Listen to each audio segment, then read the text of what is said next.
Le Parti révolutionnaire communiste accorde une place importante à la question de l'impérialisme, et cela pour au moins deux raisons majeures. Les décisions des monopoles capitalistes le sont à l'échelle internationale, et la division du travail entraîne la mise en mouvement des forces productives conjointement dans de nombreux pays. Les chaînes de production de la valeur sont complexes et largement internationalisées. Enfin, les affrontements au sein de l'impérialisme se font plus aigus dans la logique de recherche des marchés et des taux de profit et d'accumulation les plus élevés pour le capital. Ils ont pour objet la conquête des sources de matières premières, le contrôle des voies de communication matérielles et immatérielles et de la force de travail. Penser que l'on peut s'abstraire de ces réalités est une pure fiction et n'aide en rien à comprendre les enjeux des décisions prises par les multinationales dans leur stratégie de mise en mouvement du capital. De l'analyse que nous faisons de l'étape actuelle de développement du capitalisme et de celle de ses contradictions et affrontements résulte la stratégie politique que nous développons comme force politique révolutionnaire qui entend contribuer à détruire le système d'exploitation capitaliste et construire une société socialiste. Elle détermine la nature des relations que nous développons au plan international avec le mouvement communiste et ouvrier. Au regard des enjeux ainsi exprimés, il est donc tout à fait nécessaire de mener un débat approfondi sur la question de la nature du système impérialiste aujourd'hui, des affrontements qui se développent en son sein et du combat de classe national et international qu'il convient de mener. Lors de notre bureau national du 13 février 2016, qui est pour nous le point de référence de notre analyse sur l'impérialisme aujourd'hui, nous avons souligné que notre parti s'appuie sur la conception léniniste de l'impérialisme. Si le terme d'impérialisme est utilisé abondamment dans la littérature politique, la définition de ce concept est souvent peu rigoureuse et recouvre des réalités bien différentes. Certains conçoivent l'impérialisme simplement comme la capacité d'un État à en dominer un ou plusieurs autres. Pour eux, l'impérialisme se réduit à la notion d'empire. Souvent, ils limitent cette notion aux États-Unis et à ses alliés. Du coup, la nature de l'impérialisme comme stade de développement du capitalisme est effacée. En suivant cette réduction de l'impérialisme à l'empire, les concurrents et ou les ennemis des États-Unis seraient donc par nature anti-impérialistes. Ainsi, la Russie et la Chine joueraient-ils ce rôle dans leur politique internationale? Se placer de ce point de vue n'est évidemment pas sans conséquences politiques. Elle conduit même des partis communistes dans le monde à soutenir leur classe dominante au nom de la défense de l'intérêt national et ou de l'union nationale. Lénine, le premier, a donné de l'impérialisme une définition rigoureuse. Il a développé son analyse dans la brochure « L'impérialisme, stade suprême du capitalisme » qui a été publiée en 1916. Aux yeux de Lénine, impérialisme et capitalisme ne font qu'un à un stade de développement déterminé de ce dernier.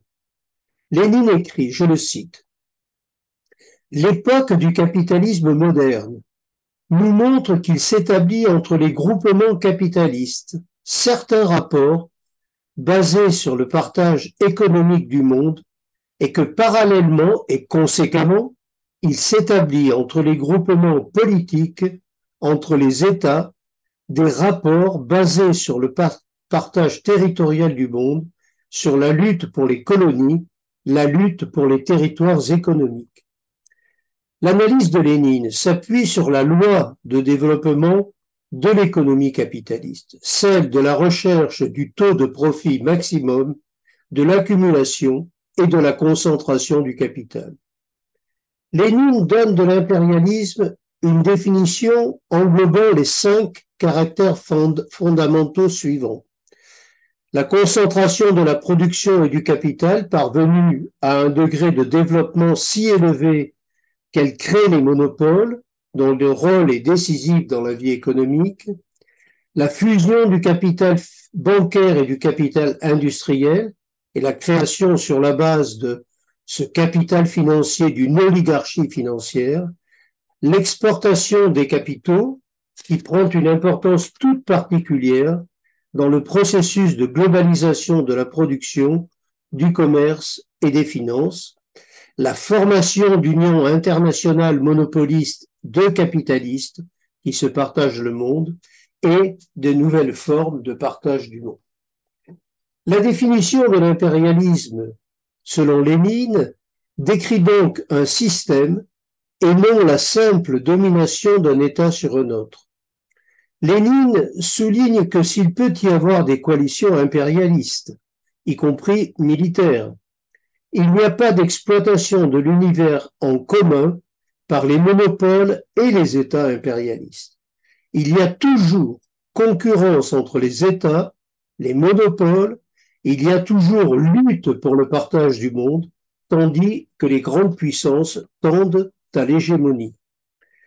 Notre parti s'emploie à analyser les transformations profondes qui se sont produites et se produisent dans le développement du capitalisme à l'échelle mondiale, dans un contexte où, pour l'essentiel, depuis la fin de l'Union soviétique, il domine les rapports sociaux à l'échelle mondiale.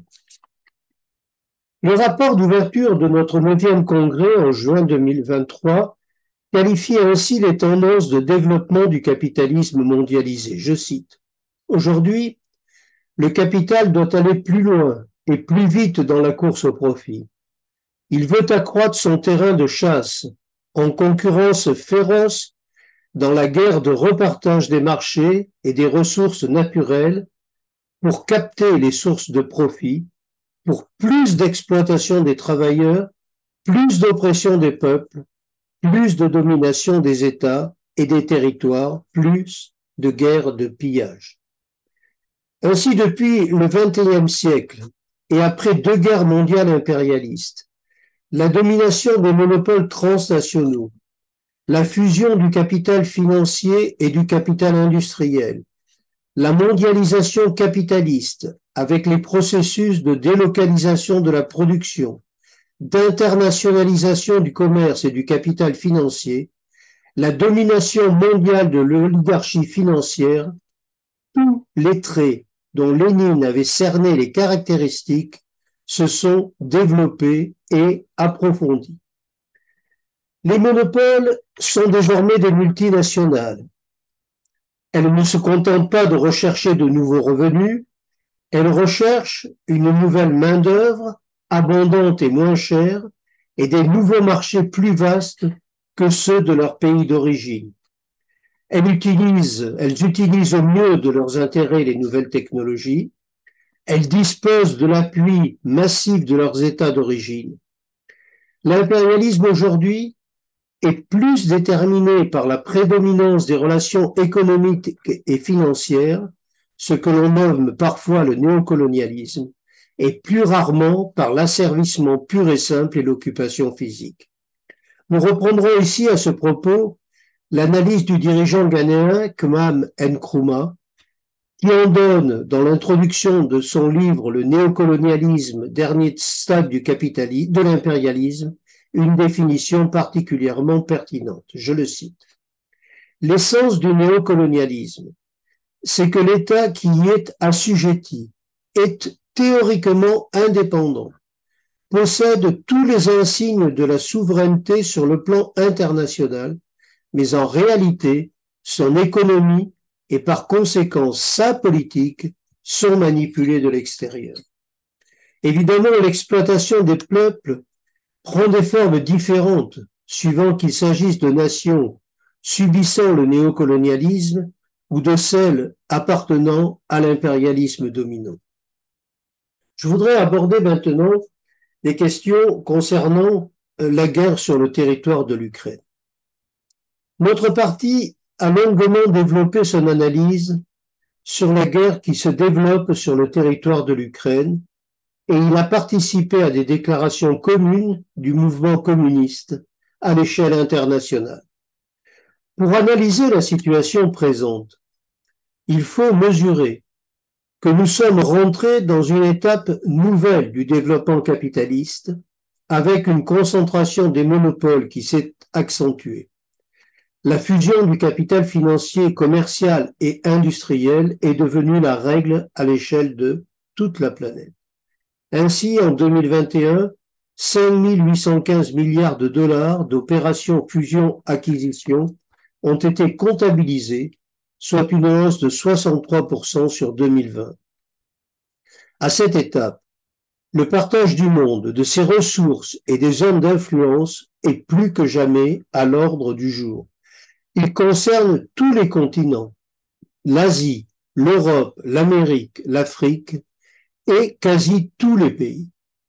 Si la Russie n'a pas la puissance économique de la Chine, qualifiée d'ennemi systémique par les USA et l'Union européenne, elle a des réserves pétrolières, gazières, minières et des territoires considérables.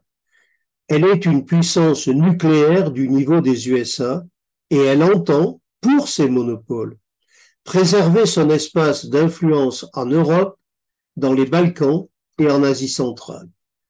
Depuis 1991, les USA lui contestent son influence dans ces régions et n'ont eu de cesse, malgré leurs promesses, de rapprocher l'OTAN au plus près des frontières de la Russie pour accroître leur pression militaire sur ce pays. Ainsi, jusqu'au coup d'État de 2014, qui a vu l'éviction de l'oligarque Yanukovych, l'Ukraine était dans la sphère d'influence de la Russie. Depuis, elle a basculé dans le camp occidental. La Russie n'a pas cessé de réclamer la neutralisation de l'Ukraine. Les USA ont répondu par une fin de non-recevoir. Ainsi, le conflit militaire en Ukraine n'est que la partie émergée d'un affrontement plus vaste entre la puissance dominante économiquement et militairement que sont les USA et ses alliés, qui ont d'ailleurs choisi d'en être les vassaux, et toutes les puissances économiques et militaires capitalistes qui s'opposent à cette domination pour affirmer leur propre puissance. Les peuples n'ont rien à attendre de bon de tout cela. Leur lutte solidaire contre l'impérialisme, sa dénonciation comme fauteur de guerre, doivent être leur unique boussole. J'en viens à la question de la Palestine. La question palestinienne que beaucoup voulaient glisser sous le tapis, et y avaient pas mal réussi, est venue se rappeler à nous de manière brutale depuis le 7 octobre. Contrairement à la plupart des analystes et politiciens, nous ne prenons pas l'événement du samedi 7 octobre comme un fait en soi, mais comme un épisode d'une guerre qui dure depuis près d'un siècle et prend racine dans l'histoire longue d'une colonisation de remplacement de la Palestine, où le choix du gouvernement colonial israélien, avec le soutien actif des puissances impérialistes occidentales, est l'annexion pure et simple de toute la Palestine, parsemée de quelques ghettos avec l'expulsion et ou le massacre des Palestiniens. De notre point de vue, la lutte du peuple palestinien est une lutte de libération nationale face à une situation coloniale. Dans cette lutte de libération nationale, il n'y a pas que le Hamas, même s'il y est majoritaire. Les organisations comme le FPLP, le FDLP, le Fatah et les communistes y sont également présents. La stratégie de l'idéologie dominante est de ne parler que du Hamas pour discréditer et pour déconnecter de ce qui se passe depuis des décennies sur le sol palestinien. Le Hamas est de manière certaine un mouvement réactionnaire. Pour autant, il fait objectivement partie de la résistance palestinienne. On peut toujours le nier, mais les faits sont têtus. Le peuple palestinien et ses organisations de résistance combattent contre le colonialisme et l'apartheid pour la libération de la Palestine et contrairement à une idée répandue, ils sont pour la création d'un véritable État palestinien. Notons que la résistance armée à la colonisation conduit les partis palestiniennes aujourd'hui à reconsidérer la question de leur unité au sein d'une organisation rassemblant et coordonnant toutes les formes de la résistance. Quelques mots sur les accords d'Oslo.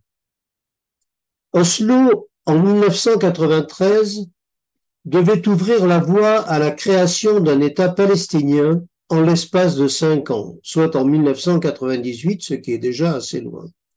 En contrepartie de la renonciation par l'Organisation de libération de la Palestine de la lutte anti-israélienne, de la lutte anticoloniale. Cette concession majeure, sans pareil dans les annales de lutte des mouvements de libération nationale, s'est révélée contre-productive et Oslo un grand marché de dupes. De Rabin, partisan d'un sous-État croupion subordonné à l'État colonial, à Sharon, qui voulait envoyer tous les Palestiniens et Arabes israéliens en Cisjordanie ou à Gaza, derrière un mur, on a vite compris qu'un véritable État palestinien, avec Jérusalem-Est pour capitale, ne verrait jamais le jour. Depuis que Netanyahou dirige le gouvernement, la chose a le mérite d'être claire. Il a carrément enterré la solution à 2 États. Avec l'accord et le soutien des USA et de leurs valets, la feuille de route de Netanyahou et de ses complices, c'est l'occupation de tout ce qui constitue le mythique Grand Israël en créant quelques ghettos palestiniens cernés par les colonies comme à Hébron ou à Jenin, comme cela se fait déjà à Gaza. En fait, ce sont les bantoustans de l'État d'apartheid. Quant au successeur de Yasser Arafat, Mahmoud Abbas, discrédité par la lourde tutelle de la puissance occupante sur l'autorité palestinienne et la corruption galopante de ses dirigeants, il est maintenu sur la ligne de flottaison par les États-Unis en vue de servir de garde-chiourme des Israéliens dans la répression des manifestations palestiniennes contre l'occupant. Au mépris des règles élémentaires de la démocratie, l'octogénaire bureaucrate est maintenu au pouvoir en dehors de toute investiture populaire.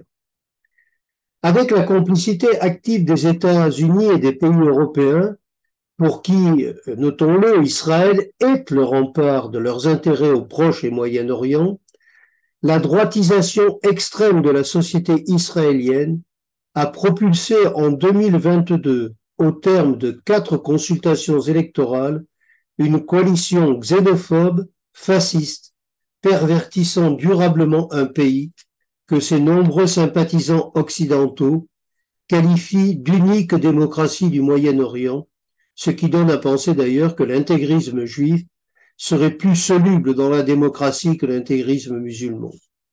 Notons que le Likoud, qui dirige cette coalition, n'a jamais reconnu l'existence d'un État palestinien. L'actuel gouvernement israélien avance encore plus vite vers une résolution du conflit par l'annexion pure et simple des territoires où vivent les Palestiniens. Ce qui s'amplifie en Cisjordanie depuis leur arrivée au pouvoir, ce sont les meurtres des Palestiniens par les colons avec le soutien de l'armée et une totale impunité. La solution militaire paraît pourtant bien illusoire et les discours sur la paix visent à désarmer la lutte de libération nationale du peuple palestinien.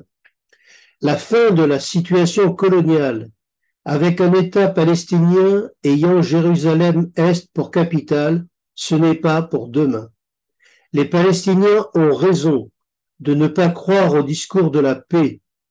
Depuis 1993, cette paix s'est faite à leurs dépens, sans jamais que leurs droits ne soient reconnus. Le 7 octobre a mis en évidence que seule la fin du système colonial est de nature à créer les conditions d'une solution politique en Palestine par les recouvrements des droits de son peuple, ce qui implique un État palestinien et le droit au retour de tous les réfugiés chassés par le processus de colonisation sioniste. Le Parti révolutionnaire communiste soutient la lutte de libération nationale du peuple palestinien, son droit à un État sur le territoire historique de la Palestine et le droit au retour de tous les réfugiés. Il exige du gouvernement français la rupture des relations diplomatiques avec Israël et des sanctions économiques. Mais nous savons que c'est seulement par la lutte que nous obtiendrons ces résultats. Quelques mots à propos de la notion de Sud global et de la question des BRICS. Les BRICS, composés du Brésil, de la Russie, de l'Inde, de la Chine et de l'Afrique du Sud, auxquels se sont joints récemment l'Arabie saoudite, l'Égypte, les Émirats arabes unis, l'Éthiopie et l'Iran, ont gagné en importance cette dernière décennie avec la montée en puissance de ses membres et surtout l'Inde et la Chine, qui sont devenus respectivement les 5e et 2e puissances mondiales. La part de la Chine dans la production des BRICS, qui était de 47% en 2001, est aujourd'hui de 70%. En 2022, elle représentait 69% de l'ensemble des échanges commerciaux du groupe contre 55% en 2001. Les BRICS ont une population de 3,24 milliards d'habitants, soit 40% de la population mondiale. En 2001, ils représentaient 8% du PIB mondial et en 2023, ils y contribuaient pour 35%, dépassant pour la première fois la part du G7 qui est de 30,7%. Le fait que le cœur du commerce mondial et du développement du capitalisme se situe aujourd'hui en Asie et dans le Pacifique montre l'importance de la présence de l'Inde, de la Chine et de la Russie dans les BRICS. Pour nous, la caractéristique majeure des États constituant les BRICS, c'est que ce sont des États de développement capitaliste, qualifiés d'émergents et plus ou moins intégrés dans l'économie mondiale et qui aspirent à occuper une place plus importante dans la gouvernance mondiale, l'OMC, le FMI, l'ONU, etc., largement dominés aujourd'hui par les États-Unis et leurs alliés occidentaux qui les utilisent largement au profit de leur monopole dans la lutte acharnée et violente qu'ils se livrent avec leurs États pour contrôler les accès aux ressources naturelles, aux voies de communication et à la force de travail. Pour autant, les BRICS sont loin de constituer un bloc homogène, ce qu'ils ne revendiquent d'ailleurs pas, mais un ensemble où les intérêts communs l'emportent sur les divergences et qui cherchent à consolider leur position dans l'ordre capitaliste mondial. Au bilan, le développement des BRICS reflète la volonté de nombreux pays de trouver un ordre capitaliste mondial qui soit, du point de vue de leurs intérêts, plus équilibré. Si cette volonté est en partie orthogonale au maintien d'un impérialisme dominé par les États-Unis, elle ne remet pas en cause fondamentalement l'existence du système impérialiste lui-même. C'est la lutte des peuples, de leur classe révolutionnaire, à qui revient la tâche historique d'en finir avec le capitalisme dans leur propre pays, en s'appuyant sur la solidarité internationale de classe. J'en viens maintenant à une question importante. Il s'agit des divergences dans le mouvement communiste et en particulier à propos de l'existence de la plateforme anti-impérialiste mondiale. Cette organisation, qui est née après le début de la guerre en Ukraine, regroupe des organisations diverses se réclamant du mouvement communiste. Les participants, défendent l'idée qu'être anti-impérialiste signifierait être dans le camp de la Russie et de la Chine. La manœuvre idéologique consiste à nier le caractère impérialiste de la Chine et de la Russie, puisqu'il n'est pas possible de cacher leur caractère capitaliste. Il est nié que la deuxième et la 11e plus grande économie du monde, avec un capital financier et un capital industriel profondément imbriqués et des monopoles très solides, soit impérialistes. C'est aussi nier leur intervention pour étendre leur influence économique et politique. La déclaration finale de cette plateforme à Caracas évoque, je cite, les gouvernements anti-impérialistes de Russie, de Chine, de République populaire démocratique de Corée et d'Iran. Rappelons que pour le Parti révolutionnaire communiste, les BRICS forment un ensemble hétérogène de puissances capitalistes, à la fois rivales du bloc USA-Union européenne, tout en entretenant des relations plus ou moins serrées, y compris militaires, avec des éléments de ce bloc, et non une alliance anti-impérialiste. Déjà, dans le communiqué de Paris de la plateforme, il était affirmé que ces pays, je cite le communiqué, ne vivent pas de la surexploitation ou du pillage du monde, comme si la Russie et la Chine ne faisaient pas partie du monde capitaliste. Il est clair qu'une telle plateforme anti-impérialiste est une opération utile pour blanchir l'une des parties des pays capitalistes participant à la guerre impérialiste actuelle et semer la confusion parmi le prolétariat international tout autant que ceux qui cherchent à blanchir les États-Unis, l'OTAN ou le gouvernement Zelensky. Si à l'époque de Lénine, où Lénine écrivait sur l'impérialisme, le phénomène de formation d'unions internationales monopolistes, de capitalistes se partageant le monde en est à ses débuts, il est aujourd'hui un élément majeur de l'organisation du capitalisme à l'échelle mondiale. On le retrouve dans les institutions internationales, politiques, financières, commerciales et militaires, comme l'ONU, le FMI, l'OMC, l'OTAN, les G7, G20, etc., et aussi dans des structures et des accords interétatiques. L'Union européenne est l'organisation politique et économique des grands monopoles européens avec le concours des pouvoirs politiques. La constitution de vastes ensembles économiques capitalistes caractérise l'évolution du capitalisme mondial. Il existe plusieurs dizaines de ces ensembles sur tous les continents. Citons l'Union européenne, l'Organisation des États d'Amérique, les BRICS, l'ASEAN, etc. Ces ensembles s'intègrent dans la vaste lutte économique et politique que se livrent les monopoles et les États, lutte dans laquelle les uns et les autres sont profondément imbriqués.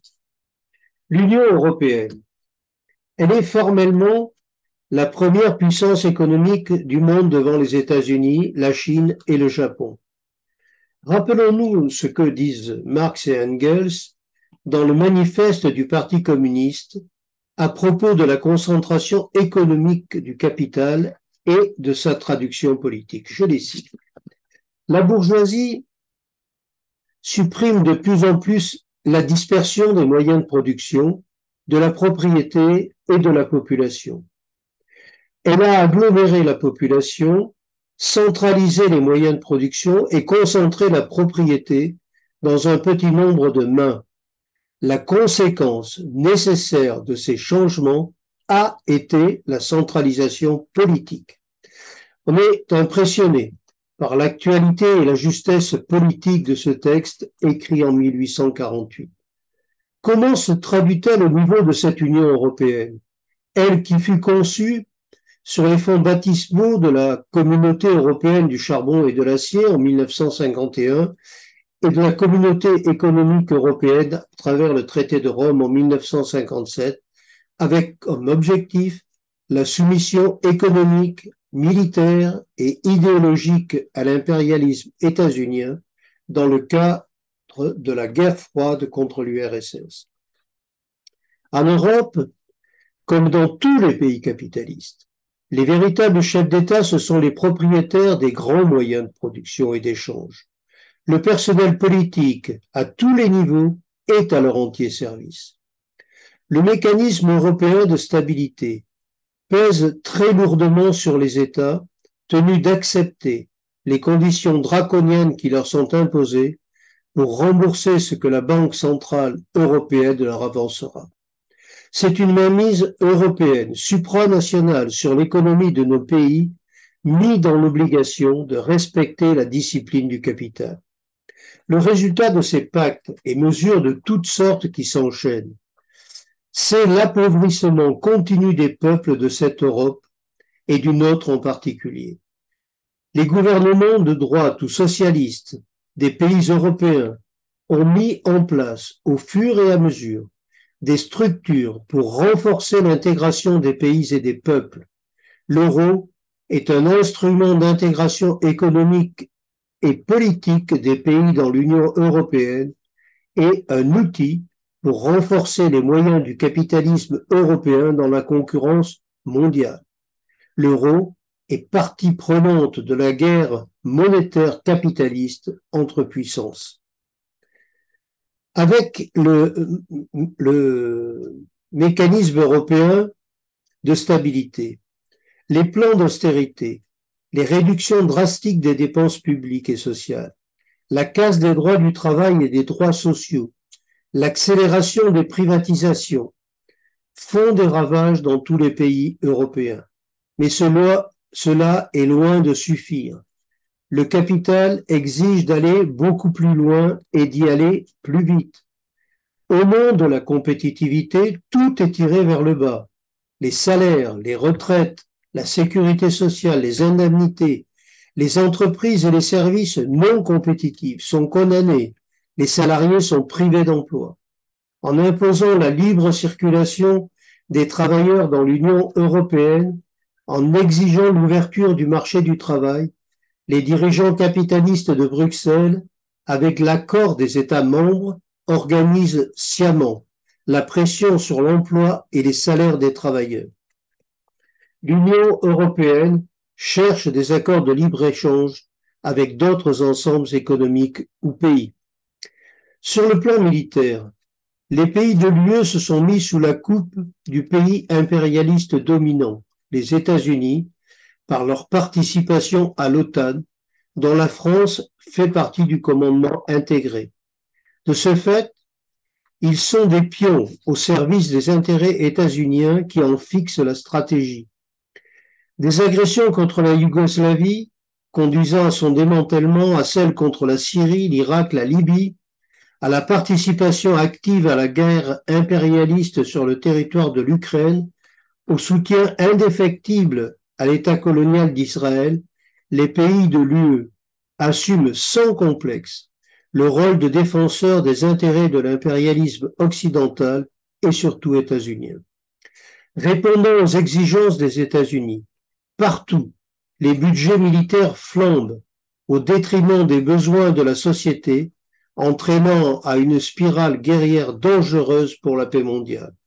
C'est pourquoi nous militons pour le retrait de la France de l'OTAN et la dissolution de ce pacte militaire. Ainsi, l'Union européenne, ce n'est ni la prospérité, ni la paix qu'elle claironne comme ses raisons d'être.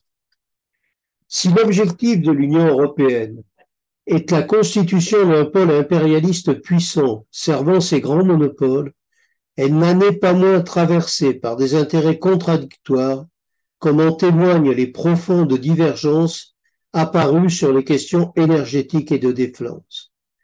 L'affaiblissement des nations au sein de l'Europe, voire leur effacement dans certains domaines, s'il permet de mieux combattre les exigences populaires, ne met pas fin pour autant à la réalité du cadre national comme terrain de la lutte des classes.